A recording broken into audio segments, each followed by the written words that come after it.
Quant à notre librairie, Framework, Vue.js et Ajax, comment on va pratiquer? Alors évidemment, il y a plein de possibilités, puisqu'il y a plein de librairies qui font de l'Ajax. Vue.js, on peut faire de l'Ajax natif, on peut utiliser de l'Ajax par le biais du navigateur, ou on peut utiliser des bibliothèques ou des librairies complémentaires pour le faire. Alors évidemment, je vous ai parlé brièvement de jQuery, faut éviter quand même avec Vue.js parce que comme on utilise souvent Bootstrap Vue, qui est l'adaptation de Bootstrap sur Vue.js, il peut y avoir quelques conflits, donc jQuery à éviter. Ensuite, il y a Fetch. Alors Fetch, c'est du requêtage Ajax qui a été rajouté sur la plupart des navigateurs récents, qui vous évite d'appeler une librairie.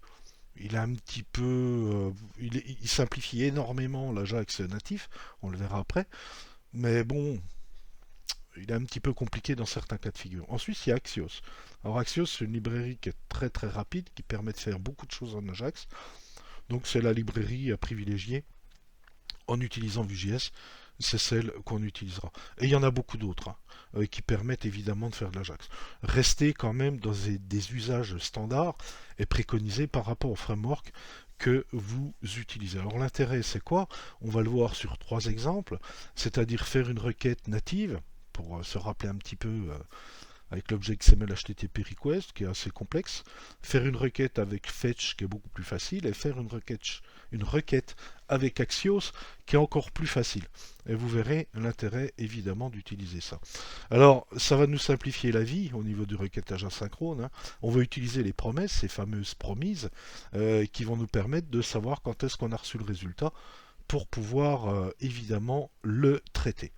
Donc on va voir un petit peu comment tout cela se passe. Alors pour les exemples qui suivent, évidemment, on va s'adresser à un flux JSON qui est distant, celui-là, pour avoir une liste de vidéos par catégorie. Donc la catégorie 1, c'est des films, qui va vous donner systématiquement tout ça. Donc en fait, le template sera toujours le même. Hein, le template, on va avoir une div avec un ID app qui sera observé par nos objets vus, et puis on va générer avec une boucle for sur les vidéos qu'on va recevoir de ce flux JSON, hein, pour afficher simplement le titre sous forme de liste à puces que vous avez ici. Alors on va le faire de trois façons. Une façon native avec XML HTTP request, qu'on peut encore utiliser aujourd'hui, mais qui à mon goût est quand même relativement lourde. Et aujourd'hui, de l'Ajax natif, je vois pas l'intérêt d'en faire. En utilisant Fetch, évidemment qui est inclus alors sur Vue.js par le biais des navigateurs. Là, on n'a pas besoin de mettre de librairie indiquée de librairie distante ou de librairie sur le poste, hein, puisqu'il est sur tous les navigateurs modernes.